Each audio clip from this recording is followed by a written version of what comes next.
Hello guys, once again welcome to my channel which name is English with Raj. So today we are going to learn present perfect tense and how we can use it in our day-to-day life. Guys, this is the first part in which I am going to teach you about present perfect affirmative sentences. Guys, present perfect affirmative sentences क्या होता है?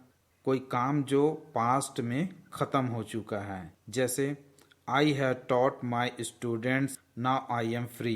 मतलब मैं अपने छात्रों को पढ़ा चुका हूँ और अब मैं फ्री हूँ। बट प्रेजेंट परफेक्ट में टाइम मेंशन नहीं करना है। अगर हम करते हैं तो ये गलत हो जाएगा। अगर हमको टाइम को शो करना है तो हम सिंपल पास्ट टेंस का यूज करते हैं। चलिए देख लेते हैं इस प्रकार के सेंटेंसेस की पहचान क्या होती है। चुका हूँ, चुके हैं, चुकी हूँ, लिया है, दिया है, किया है। हिंदी वाक्यों में इस प्रकार के वर्ड्स आते हैं।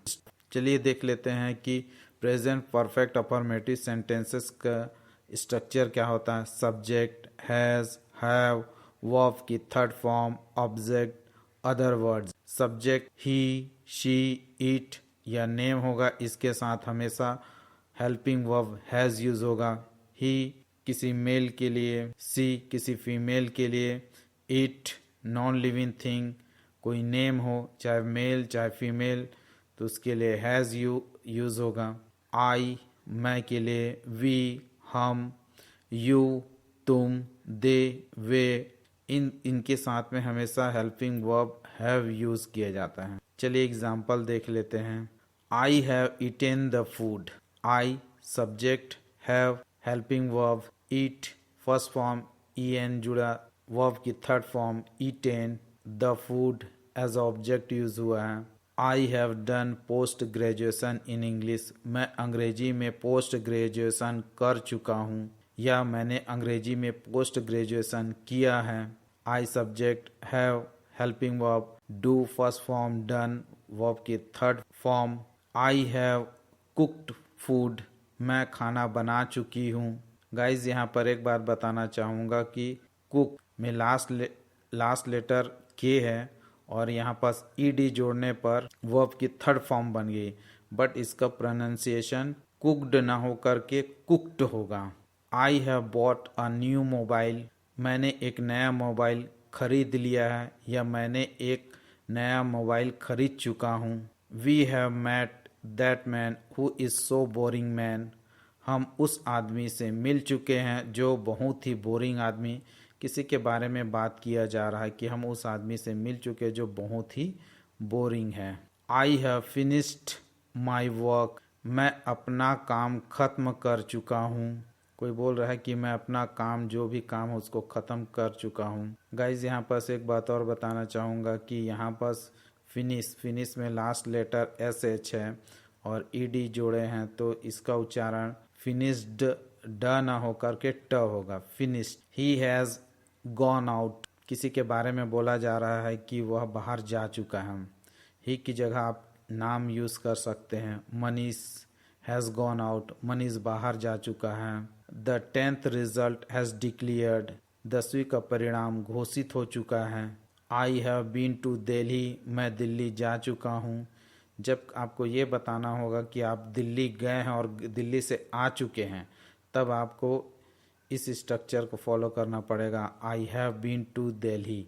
यहाँ I subject, have helping of been, be first form और बीन थर्ड फॉर्म। बी का मतलब होता होना, मतलब मैं दिल्ली से होकर के आ चुका हूँ। I have seen this movie. मैंने यह फिल्म देखी है या मैं यह फिल्म देख चुका हूँ। किसी मूवी के बारे में बात किया जा रहा है कि मैं यह मूवी देख चुका हूँ। John has refunded my money. John ने मेरे पैसे वापस कर दिया है या कर चुका है। जॉन एक मेल का नाम है इसलिए हमने हेल्पिंग वर्ब हैज़ यूज़ किया। रिफंड का थर्ड फॉर्म रिफंडेड। गाइज यहाँ पर एक बात और बताना चाहूँगा कि जब कोई किसी वर्ड का लास्ट लेटर डी और टी से ख़त्म हो और उसमें जब ईडी जोड़ा जाता है तो उसका उच्चारण इड होता है, तो हमने इसका प्रोनाउंसिएशन यूज़ किया refunded. I have reached office. मैं कार्यालय पहुंच चुका हूँ। My wife has washed my clothes, मेरी पत्नी ने मेरे कपड़े को धो चुकी है।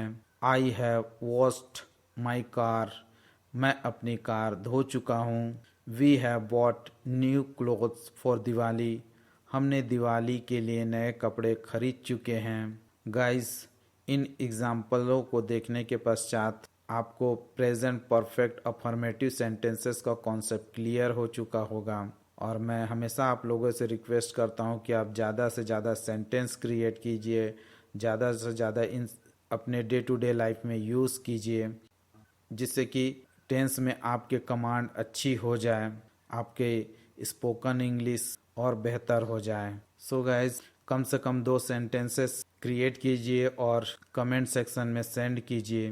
तो मिलते हैं नेक्स्ट वीडियो में। बाय।